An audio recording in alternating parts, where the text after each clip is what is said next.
नमस्कार, TV9 का digital network देख रहे हैं आप। मैं हूं आपके साथ सिमरन कौर। दिल्ली में पॉल्यूशन इन दिनों एक बड़ा मुद्दा बन गया है। ना सिर्फ इन दिनों बल्कि हर साल सर्दियां आते ही दिल्ली की आबोहवा जहरीली हो जाती है और फिर इस पर शुरू होती है पॉलिटिक्स। लेकिन जनता का इस पर जो रुख है कि उन्हें एयर क्वालिटी जो है वो साफ स्वच्छ चाहिए, उसके लिए गवर्नमेंट्स क्या कर रही हैं, दिल्ली सरकार क्या कर रही है, इसी बारे में आज हम बातचीत करेंगे। हमारे साथ हैं आम आदमी पार्टी की chief national spokesperson Priyanka Kakkar ji. Priyanka ji, स्वागत है आपका TV9 डिजिटल पर। Thank you Simran ji. तो जिस तरीके से प्रियंका जी हमने बात कही कि हर साल अक्टूबर, नवंबर में, दिसंबर में दिल्ली की जो एयर क्वालिटी है वो बहुत ज़्यादा पुअर हो जाती है और फिर इस पर पॉलिटिक्स शुरू हो जाती है कि instead of taking care of the parameters, politics शुरू हो जाती है। लेकिन हम आपसे जानना चाहेंगे कि दिल्ली गवर्नमेंट इस बारे में क्या कर रही है एयर पॉल्यूशन को कंट्रोल करने के लिए। देखिए, हम जब से सिमरन जी सत्ता में आए हैं, हमने लगातार जनता के मुद्दों पे काम किया है। ये देखा गया कि पोल्यूशन की स्थिति काफ़ी ख़राब थी और रिक्वायरमेंट थी गवर्नमेंट इंटरवेंशन की। तो अरविंद केजरीवाल जी की एकमात्र सरकार है इंडिया में जो इस पर winter action plan, summer action plan through out the year, grab 1, grab 2, grab 3, grab 4 स्थिति के अनुसार इस पर लागू करती है। बहुत सारे शॉर्ट टर्म और बहुत सारे लॉन्ग टर्म मेजर्स लिए हैं अरविंद केजरीवाल जी की सरकार में।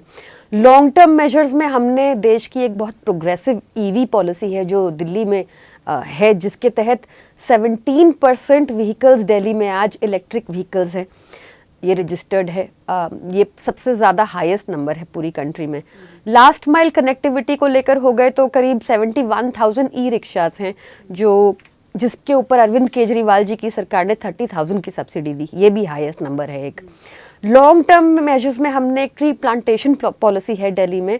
इसके काफ़ी प्रोविजंस, बहुत सेवरल प्रोविजंस है इसमें जो बहुत पॉजिटिव हैं। उनमें से एक बहुत इम्पॉर्टेंट प्रोविजन है कि हमने दिल्ली का ग्रीन कवर एक हिस्टोरिक हाई पे आज है 23.06% पे। ये हमारा लक्ष्य है इसको 27% पे ले जाना 2025 तक।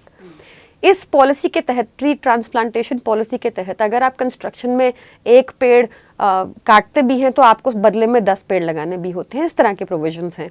यही एक वजह है कि आज ग्रीन कवर इतना हाई है। आप देखिए, चाहे इस साल का लक्ष्य था हमारा 55 lakh saplings. I think if memory serves me right, 45 lakh plus saplings already लग चुके हैं दिल्ली में इस साल। सिमिलरली लॉन्ग टर्म मेजर्स में हमने और स्टेप्स लिए। लेकिन क्या ये पैरामीटर्स सफिशिएंट हैं? क्योंकि आपने जो भी पैरामीटर्स गिनवाए, लॉन्ग टर्म हो या शॉर्ट टर्म हो, उसके बावजूद भी दिल्ली की एयर क्वालिटी जो है वो हर साल विंटर्स में इस तरीके की हो जाती है। तो क्या ये पॉलिसी सही तरीके से ग्राउंड लेवल पर काम कर रही हैं या फिर इनमें कुछ लूपहोल्स हैं जिन पर काम करने की ज़रूरत है, जिस वजह से एयर पॉल्यूशन कंट्रोल नहीं होता? देखिए, एयर पोल्यूशन एक जॉइंट एफर्ट की रिक्वायरमेंट है डेफिनेटली, कोई इसको डिनाई नहीं कर सकता। हम अगर बार बार अपना काम कर रहे हैं, दिल्ली में अगर आज 1800 प्लस इंडस्ट्रीज हैं जिनको अरविंद केजरीवाल जी की सरकार ने मैंडेटोरिली PNG फ्यूल पर कन्वर्ट किया है। ये कंप्लायंस NCR रीजन्स में जो इंडस्ट्रीज हैं फॉर इंस्टेंस, वहाँ नहीं हो रही, तो वो अभी भी बैंड फ्यूल पर चल रही हैं, तो वो प्रदूषण डेफिनेटली हमें अफेक्ट करता है। एक प्रदूषण और हमें अफेक्ट करता है लगातार, जो देखिए, अब दिल्ली सरकार ने भी 24/7 इलेक्ट्रिसिटी जो दिल्ली में मिलती है, जिस वजह से जनरेटर्स डीजल पे यूज़ होते हैं, उसका उपयोग बिल्कुल ख़त्म हो चुका है दिल्ली में। यही NCR में बिजली ही नहीं आती, लंबे लंबे पावर कट लगते हैं। घर के अंदर ही जो रेजिडेंशियल सोसाइटीज़ हैं उसमें डीजल जनरेटर यूज़ होते हैं। इंडस्ट्रीज़ की तो आप हालत ही मत पूछिए। तो ये कंट्रीब्यूट करता है फिर आगे NCR में, दिल्ली में अफेक्ट करता है। अब जैसे BS3 BS4 बैंड फ्यूल है, वहाँ से गाड़ियाँ आ रही हैं दिल्ली के अंदर, तो वो अफेक्ट करता है और उसको कंट्रोल करने के लिए भागीदारी चाहिए होगी हमें नेबरिंग स्टेट्स की। हमारे पर्यावरण मंत्री गोपाल राय जी लगातार चिट्ठी लिखकर बोलते हैं कि मिलना चाहिए, और मुझे समझ नहीं आता कि इसमें एक जॉइंट एक्शन में हम हर बार ये बात उठाते हैं कि जॉइंट एक्शन प्लान होना चाहिए। There is nothing wrong with it, even the central government should come forward and take responsibility. जी, लेकिन एक बड़ा मुद्दा जो है विंटर्स में ये भी सामने आता है कि पराली जलती है, उस वजह से पॉल्यूशन होता है। अगर हम पंजाब की बात करें तो last year I remember CM मान ने कहा था कि नेक्स्ट ईयर से यानी कि 2023 में जो पराली के पिछले साल केसेस आए थे उसके मुकाबले हाफ के भी हाफ हो जाएंगे, ऐसी कुछ पॉलिसी पंजाब गवर्नमेंट लेकर आ रही है। ठीक है, उन्होंने जो पराली निस्तारण के नए नए जो मेजर्स हैं वो भी किसानों तक पहुंचाए, लेकिन उसके बाद भी पराली जलाने की खबरें आ रही हैं। तो दोनों स्टेट्स में अब आपकी गवर्नमेंट है, आप एटलीस्ट एक स्टेट का पॉल्यूशन कंट्रोल कर सकते हैं, तो फिर वो भी एक बड़ा रीज़न बन जाता है कि जो एयर क्वालिटी दिल्ली की पुअर होती है पराली जलाने से होती है, उसको कैसे जस्टिफाई करेंगे? जस्टिफाई नहीं करेंगे। हम पराली प्रदूषण पे लगातार काम कर रहे हैं, जैसा कि अरविंद केजरीवाल जी ने और भगवंत मान जी ने कहा था, उसको इम्प्लीमेंट किया गया है। CAQM का डाटा उठा के देखेंगे तो 1.5 years हुआ है पंजाब में हमारी सरकार बने, जब से हमें वहाँ की जनता ने सेवा करने का मौका दिया है। वहाँ भी पोल्यूशन, पराली से जो पोल्यूशन उत्पन्न होता है उसमें 1.5 years में 70% की कमी आई है। लास्ट ईयर 30% की थी, इस साल रेंज कर रहा है 55% से 67% के बीच में। टोटल अगर हम देखेंगे अराउंड 70% की कमी आई है। आप देखिए कि लास्ट 2016 में एक आंकड़ा बताता है कि 91,000 फायर्स हुई थी पंजाब में इस टाइम तक, आज की डेट तक, और ये फायर्स आज की डेट में 2023 में 17,000 है। हम काम खत्म नहीं हुआ हमारा। पंजाब में हमने एक हिस्टोरिक डिसीजन लिया कि पूसा 44 एक हाई राइस यील्डिंग कैपेसिटी वाला एक क्रॉप होता है, उसको हमने बैन कर दिया। फिर उसके बाद हमने CRM मशीन्स हैं, करीब 1.5 लाख 1,50,000 CRM मशीन्स हमने डिस्ट्रीब्यूट की हैं।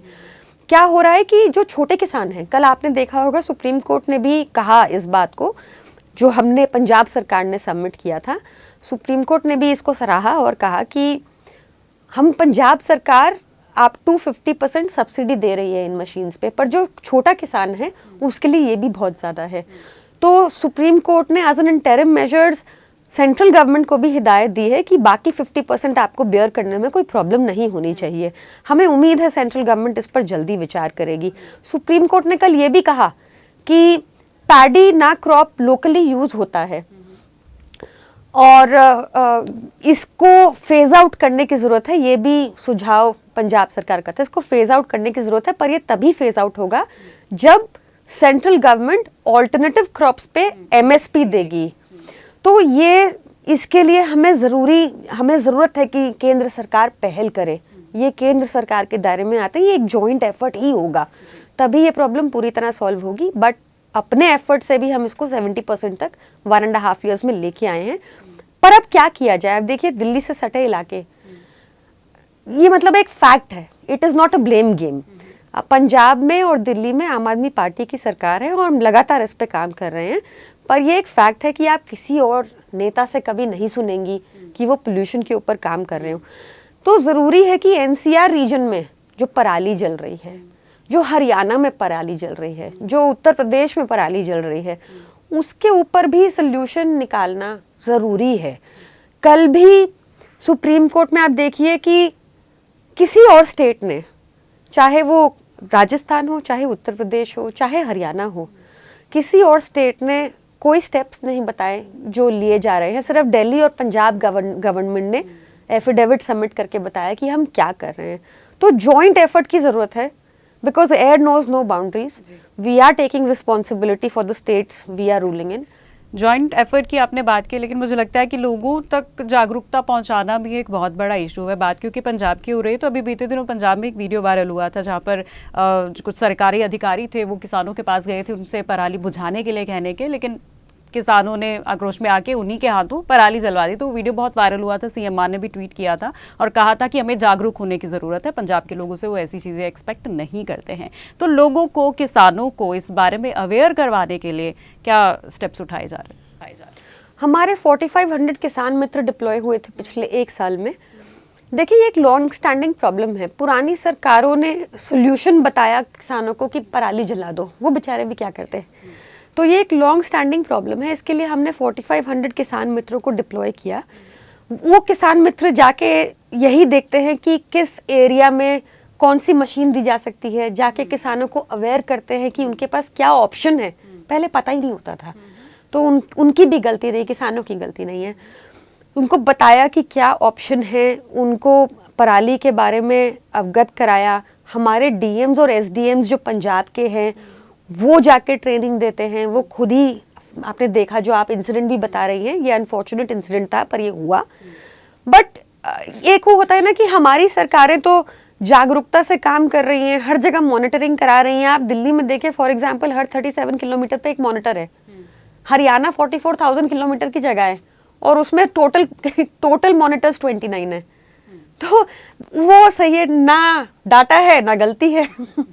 तो हम लोग हम तो काम करेंगे, हम पूरी सबको, चाहे हमें इसके लिए गालियां खानी पड़ती हैं, पर हम बताएंगे कि क्या सिचुएशन है और हम उस पर सोल्यूशन भी हम ही निकाल के देंगे। चलिए, पराली जो है एक मेजर कॉज भी है एयर पॉल्यूशन का, और सीएम मान ने कहा था कि इसके निस्तारण के लिए हर काम किया जाएगा, और उसके निस्तारण के लिए जो मशीनरी है वो भी कुछ किसानों को प्रोवाइड करवाई जा रही है। लेकिन बड़ा इशू ये भी है, किसान कह रहे हैं कि उस पर सब्सिडी नहीं दी जा रही। सब्सिडी सरकार बढ़ाए तो हर किसान जो है वो मशीन को लाकर वो अपने पराली निस्तारण कर ले, या स्टबल को जिस भी तरीके से उसका निस्तारण करना है वो कर ले। तो ये भी एक बड़ा इशू है, किसानों की शिकायत है। मुझे लगता है अगर सब्सिडी दे दी जाएगी तो पराली के केसेस अपने आप कम हो जाएंगे। यही आपने बिल्कुल ठीक कहा सिमरन जी, यही सुप्रीम कोर्ट ने भी कहा कि जो सेंट्रल गवर्नमेंट है, सुप्रीम कोर्ट ने रिकॉर्ड किया कि अप टू 50% सब्सिडी मिल रही है वहाँ पर सेंट्रल गवर्नमेंट को भी पहल करनी होगी। एंड सुप्रीम कोर्ट ने ऑर्डर में लिखा कि we see no reason why the central government can not provide subsidy and immediate steps should be taken as an interim measure. This be considered as an immediate interim measure. तो I hope केंद्र सरकार भी MSP पे भी जल्दी विचार करे और जल्दी सब्सिडी भी प्रोवाइड कराए किसानों को। हम कब से मांग कर रहे हैं, ये ज़रूरी है। जी, पॉल्यूशन कंट्रोल को लेकर जब आपने कहा कि आप सेंट्रल गवर्नमेंट को कहते हैं कि कलेक्टिव मेजर्स या जॉइंट मेजर्स इस पर किए जाने चाहिए, कैसा रिस्पॉन्स सेंट्रल गवर्नमेंट का है पॉल्यूशन को लेकर आपके कामों पर? अभी अनफॉर्चुनेट बात है कि एक तरह से एक नेशनल इमरजेंसी चल रही है, लोगों की हेल्थ का क्वेश्चन है, और जो यूनियन एनवायरनमेंट मिनिस्टर हैं वो मध्य प्रदेश में प्रचार कर रहे हैं। आई एम होपिंग कि प्रचार के बाद, अब प्रचार खत्म हो गया है, आई एम होपिंग कि इसको नेशनल इमरजेंसी की तरह ही लिया जाए। सब स्टेक होल्डर्स को जल्दी मिलना चाहिए। गोपाल राय जी भी कब से ये गुजारिश कर रहे थे। We are very grateful to the supreme court कि कल के ऑर्डर में भी उन्होंने कैबिनेट सेक्रेटरी को हिदायत दी है कि ये मीटिंग फ्राइडे तक हो, चाहे जूम से हो। तो वी आर वेरी होपफुल कि ये होगा and we are very grateful to the supreme court for this direction. तो कुछ आंकड़े आप बता सकती हैं कि जो भी आपने पर्टिकुलर पॉइंट्स बताए जिन पर काम किया जा रहा है, उसके मुताबिक पॉल्यूशन कंट्रोल करने में किस किस पॉइंट पर क्या इफेक्ट सामने आ रहा है? ये आंकड़े सार्वजनिक हैं, आप चेक कर सकते हैं कि दिल्ली में 31% पोल्यूशन रिडक्शन हुआ है 2020 इस साल में, 23 में। आप ये चेक कर सकते हैं कि पंजाब में अप टू 67% पराली रिडक्शन हुआ है जब से आम आदमी पार्टी की सरकार आई है। ये दोनों आंकड़े सार्वजनिक हैं और I think this in itself is a big answer. और मुझे लगता है कि लोगों की भागीदारी इसमें बहुत ज़्यादा ज़रूरी है। जिस तरीके से ड्राइव्स चलाई गई हैं दिल्ली गवर्नमेंट की तरफ से, बेशक वो रेड लाइट वाली हो या फिर अभी स्कूल शायद बंद कर दिए गए हैं थोड़े टाइम तक के लिए, लोगों को, दिल्ली वालों को क्या मैसेज आप देना चाहेंगे, उनका सहयोग किस तरह से मांगेंगे? अरविंद केजरीवाल जी को दिल्ली के लोगों ने हमेशा बहुत प्यार दिया है और बहुत सहयोग किया है। ऐसा मतलब एक नेगेटिव पॉलिटिक्स चलती है एक पार्टी द्वारा, ये हम सबको पता है कि वो लगातार पटाखे फोड़ने को प्रेरित करते हैं, ये नहीं करना चाहिए। जैसे आप अरविंद, दिल्ली की जनता ने हमेशा सहयोग दिया है, मुझे उम्मीद है इस बार भी देंगे। सुप्रीम कोर्ट ने इस बार पूरी इंडिया में पटाखे बैन किए हैं। सिचुएशन थोड़ी गंभीर है and I am sure Delhi के लोग पूरी तरह कोऑपरेट करेंगे। जी बिल्कुल, तो हमें भी यही उम्मीद है कि लोग जो एनवायरमेंटल इश्यूज़ हैं उनको पर्सनली लेकर और अपनी भागीदारी जो है वो ज़रूर निभाएं। प्रियंका जी, बहुत बहुत धन्यवाद, आप हमारे साथ आई और इतना टाइम आपने हमें दिया, और पॉल्यूशन के बारे में, पॉल्यूशन जैसे संजीदा मुद्दे पर दिल्ली सरकार क्या कर रही है इसके बारे में आपने जो मेजर पॉइंट्स हैं वो हमें बताया। Thank you very much. My pleasure Simran ji, thank you.